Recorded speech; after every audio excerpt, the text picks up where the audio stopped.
j'assume. Déterminé, j'arrête. Je ne fume plus une cigarette. De plus en plus de monde, bonjour Vincent, parce que de plus en plus de monde ont envie d'arrêter de fumer. Ça tombe bien, c'est le mois sans tabac. Les fumeurs sont encore très nombreux dans notre pays. Oui, très nombreux. En 2019, 30% des adultes de 18 à 75 ans ont déclaré fumer. En revanche, là où c'est positif, c'est que grâce aux différentes actions de santé publique, on a constaté une diminution de 1,9 million de fumeurs en moins entre 2014 et 2019. Néanmoins, avec la notion de confinement qu'il y a eu en début d'année et encore maintenant, une étude a révélé que les fumeurs, 27% des fumeurs avaient augmenté leur consommation de cigarettes due à l'anxiété, à l'angoisse, effectivement au phénomène aussi de dépression que vous évoquiez, Frédéric. Et un dernier chiffre très important, c'est quand même la première cause de décès évitable en France, avec 75 000 décès par an. Donc, il ne faut vraiment pas hésiter à en discuter, à en parler avec votre médecin. Mais justement, est-ce que les patients abordent le sujet facilement avec vous, avec les toubibs ? Alors, ce n'est pas si simple. Nous, on va aborder le sujet avec eux lorsqu'on fait le point sur les facteurs de risque cardiovasculaire. On aborde le sujet. Maintenant, c'est quand même le patient qui décide à quel moment il va décider d'arrêter de fumer. Et souvent, ils viennent nous voir sur une consultation lambda et à la fin, sur les 2 dernières minutes, ils disent « Ah, docteur, j'ai envie d'arrêter de fumer, qu'est-ce que je peux faire ?» Voilà, retenez juste qu'une consultation pour arrêter de fumer, c'est une vraie consultation, ça prend le temps. Il faut définir la dépendance et puis la meilleure stratégie à adopter. Merci beaucoup. Petite piqûre de rappel, sans nicotine et avec le sourire. Vous en êtes à un paquet par jour, vous suffoquez et votre entourage aussi. Il est peut-être temps d'arrêter d'éteindre votre dernière cigarette.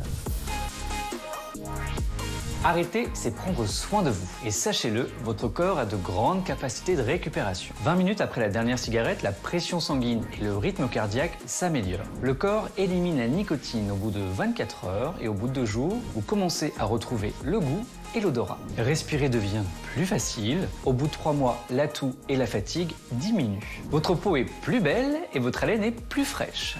Homme ou femme, vous gagnez en fertilité. Côté digestion, vous aurez moins de brûlures d'estomac, une meilleure flore intestinale, de quoi rebooster vos défenses immunitaires. Et contrairement à ce que vous pensez, Monsieur Dan, vous retrouverez sérénité, concentration et sommeil. Sachez-le, il n'est jamais trop tard pour arrêter. Vous gagnerez en espérance de vie. Après 1 an sans tabac, le risque de faire un AVC est identique à celui d'un non-fumeur et le risque de faire une crise cardiaque est divisé par 2. À 10 ans, le risque de cancer du poumon diminue presque de moitié. Et vous le verrez très vite, ne plus fumer, c'est faire énormément d'économies.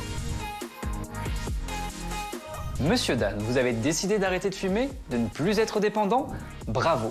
Vous pouvez le faire seul ou être accompagné par un professionnel de santé, ce qui augmente vos chances de réussite de 70%.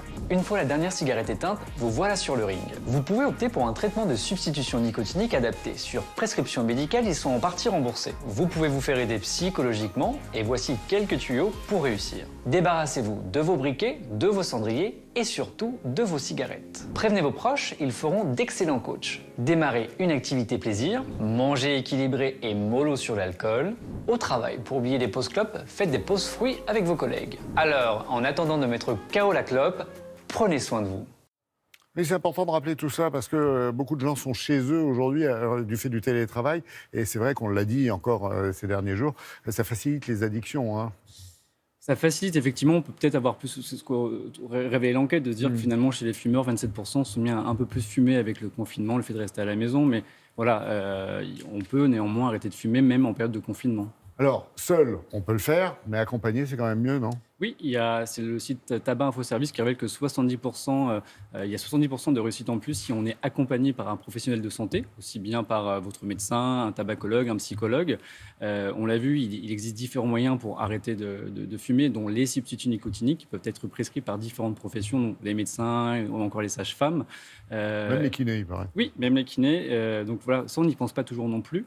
Il y a certaines molécules aussi pharmaceutiques, donc ça, vous en discutez avec votre médecin. Mais le point qui est très important, on a le site Tabac Info Service. Ouais. Il y a un site, il y a une application, il y a aussi un numéro de téléphone, le 39 89.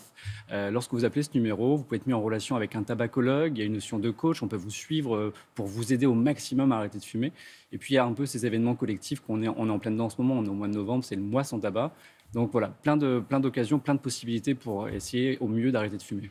Merci beaucoup Vincent. On le rappelle, il vous est possible de poser vos questions ou encore de proposer des sujets sur le groupe Mieux vaut prévenir que guérir sur la page Facebook de Télématin. Et notre médecin ici présent y répondra dans ses prochains tutos avec un immense plaisir.